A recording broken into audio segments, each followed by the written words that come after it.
بسم الله الرحمن الرحيم تبارك الذي بيده الملك وهو على كل شيء قدير الذي خلق الموت والحياة ليبلوكم أيكم أحسن عملا وهو العزيز الغفور الذي خلق 7 سماوات طباقا ما ترى في خلق الرحمن من تفاوت فارجع البصر هل ترى من فطور ثم ارجع البصر كرتين ينقلب إليك البصر خاسئا وهو حسير ولقد زينا السماء الدنيا بمصابيح وجعلناها رجوما للشياطين وأعتدنا لهم عذاب السعير وللذين كفروا بربهم عذاب جهنم وبئس المصير إذا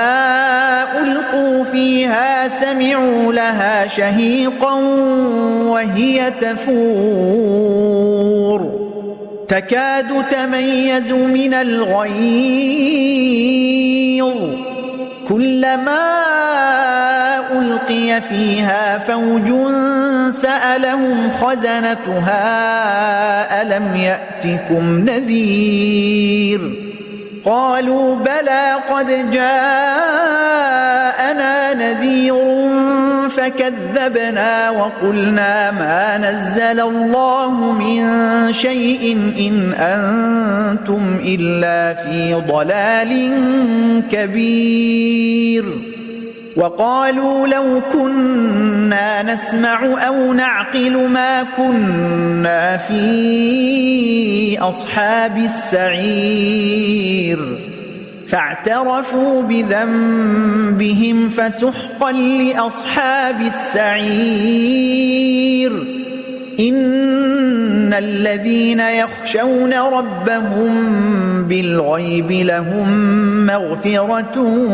وأجر كبير وأسروا قولكم أو اجهروا به إنه عليم بذات الصدور ألا يعلم من خلق وهو اللطيف الخبير هو الذي جعل لكم الأرض ذلولا فامشوا في مناكبها وكلوا من رزقه وإليه النشور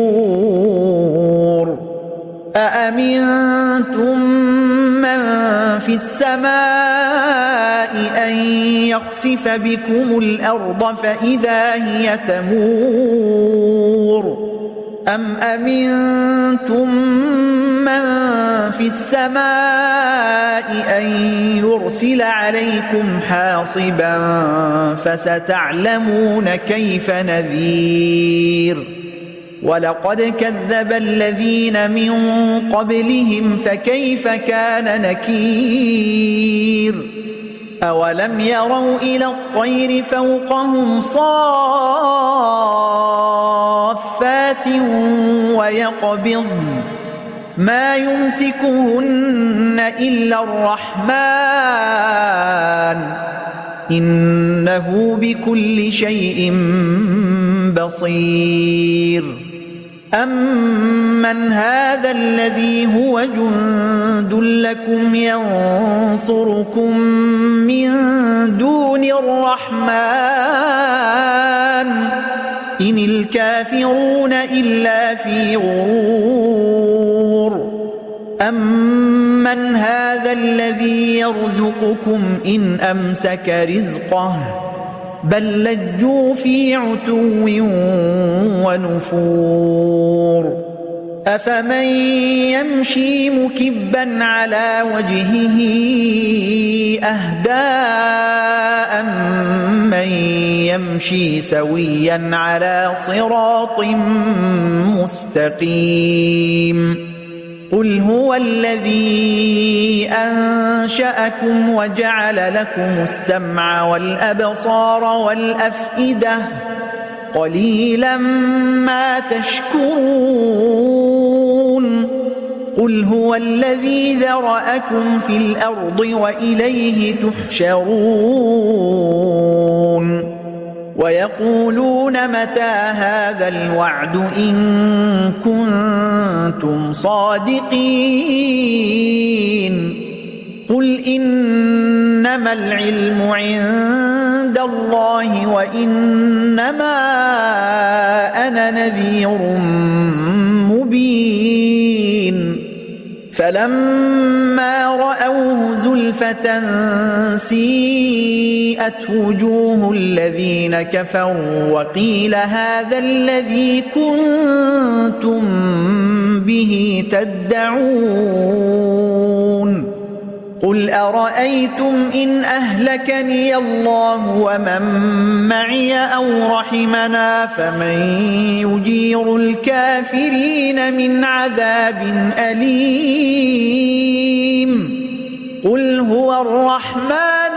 آمنا به وعليه توكلنا فستعلمون من هو في ضلال مبين قل أرأيتم إن أصبح ماؤكم غورا فمن يأتيكم بماء معين